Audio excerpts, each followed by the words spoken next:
अस्सलाम वालेकुम। आज हम कमर्शियल डेयरी फार्म के हवाले से बात करेंगे। इसमें 3 पॉइंट सबसे अहम है। ब्रीडिंग है, फीडिंग है और मैनेजमेंट। बहुत सारे लोग फीडिंग को नंबर 1 रखते हैं, बहुत सारे लोग मैनेजमेंट को और बहुत सारे लोग ऐसे हैं जो ब्रीडिंग को रखते हैं। तो मेरे ख़्याल में भी जो ब्रीडिंग है वो सबसे अहम है। इसलिए आज हम ब्रीडिंग के ऊपर बात करेंगे। इसमें ब्रीडिंग आ जाती है, एक बफलो की यानी कि भैंस की ब्रीडिंग है और दूसरी काऊ की यानी गाय की जो ब्रीडिंग है। तो वन बाय वन हम दोनों को डिस्कस करेंगे, कौन सी जो है वो ब्रीड किस हवाले से बेहतर है और किस तरह से इस ब्रीडिंग को मैनेज किया जाए।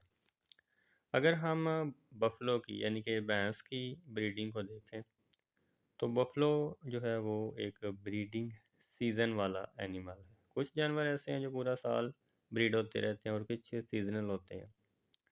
तो भैंस जो बफलो है ये सीजनल है।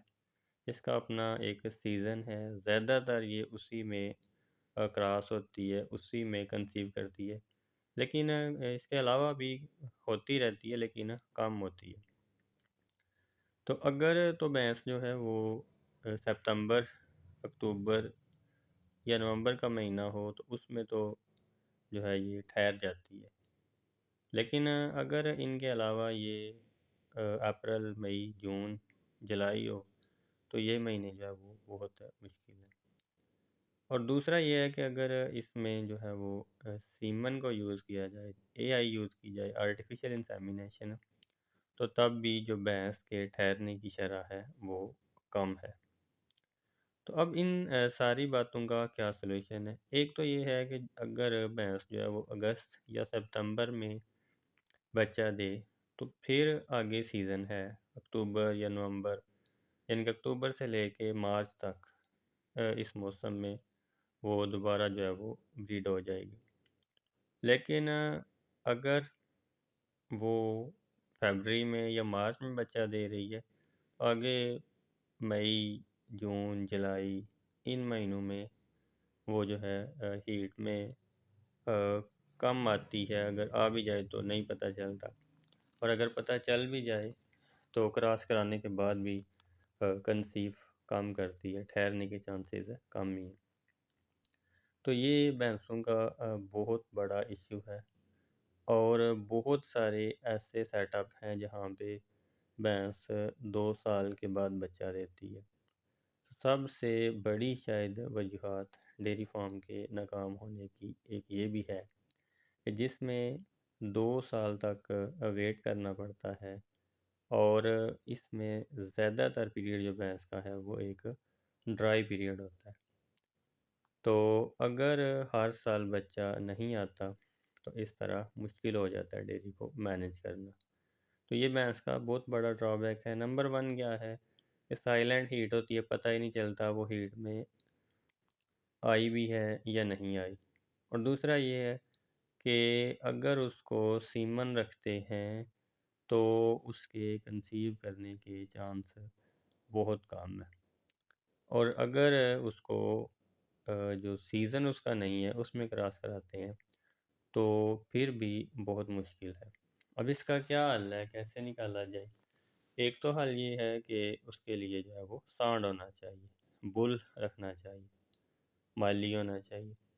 लेकिन अगर 2, 4, 5 या 7 भैंसें हैं तो वहाँ पे एक सांड को अफोर्ड करना काफ़ी मुश्किल हो जाता है।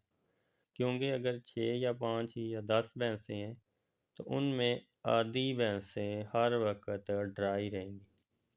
ड्राई रहने का मतलब क्या है कि अगर 10 भैंसें हैं तो दूध आपको, एवरेज दूध एक साल का उतना मिलेगा जितना 5 भैंसें देती हैं। ये एक रियलिटी है, हम उसको एक्सेप्ट करें या ना करें, क्योंकि सारी भैंसें 100% हर वक्त दूध नहीं देंगी। कुछ ड्राई होंगी, कुछ ताज़ा होंगी और कुछ एंड पे होंगी। तो इस तरह एवरेज दूध उतना ही बनता है जितना, अगर 10 भैंसें हैं तो 5 भैंसें जितना दूध दे सकती हैं उतना ही होगा।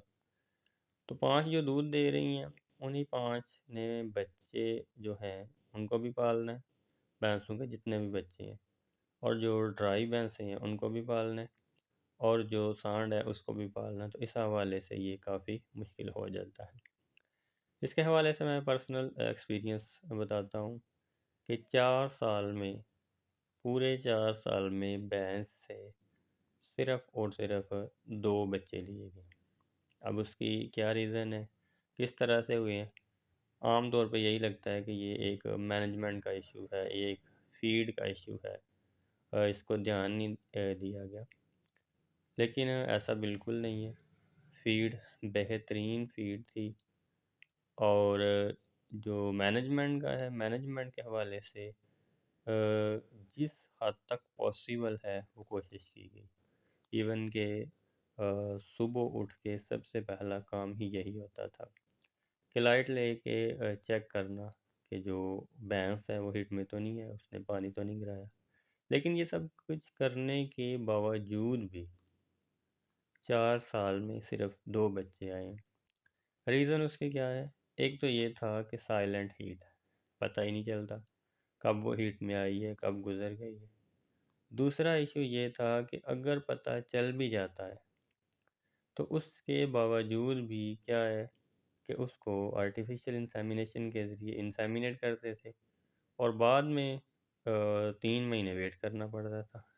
2.5 से 3 माह तक वेट करते थे, और वेट करने के बाद पता चलता था कि ये तो खाली है। फिर दोबारा इंसेमिनेट किया, फिर 3 माह वेट किया, फिर खाली है। फिर इंसेमिनेट किया, फिर उसका इंतज़ार किया, फिर जो है वो अ, उसके बाद कहीं जाके ठहरी है। तो यूँ 1 साल ऐसे गुजरे, और फिर वो प्रेग्नेंट हुई है, उसके बाद उसने बच्चा दिया। अब बच्चा दिया है, बच्चा देने के बाद फिर वही रूटीन स्टार्ट है। 2-3 माह गुजर गई हैं, उसको देख रहे हैं कि नहीं वो हीट में नहीं आ रही, पता ही नहीं चल रहा।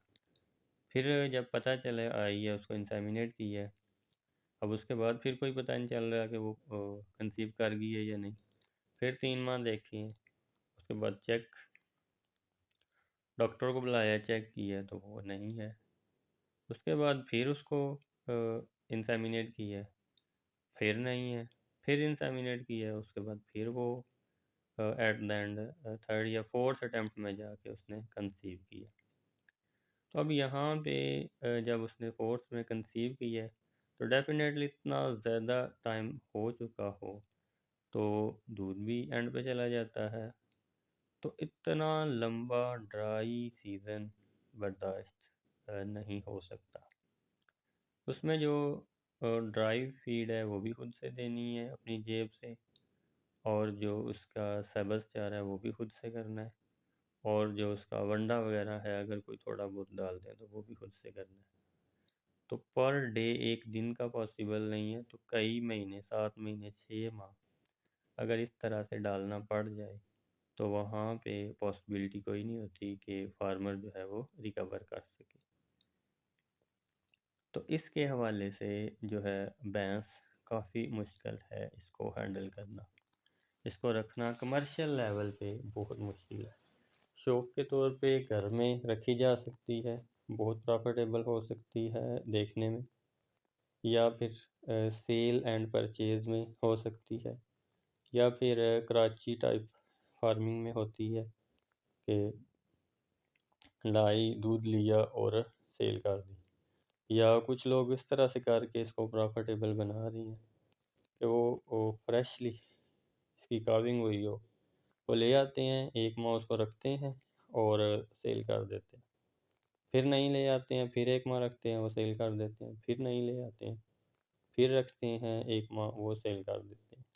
तो वो लोग जो हैं उनके लिंक्स हैं, वो प्रोफेशनल हैं, उनको मार्केटिंग आती है, वो सेल करना आती है, वो सेल कर लेते हैं। लेकिन अगर लॉन्ग टर्म रखें तो ये काफ़ी जो है वो मुश्किल हो जाती है, ख़ास तौर पे इसके ना ठहरने की वजह से। हाँ, अगर साथ बुल हो तो फिर पॉसिबल है कि ये अपने ब्रीडिंग सीज़न में आके ठहर जाएगी।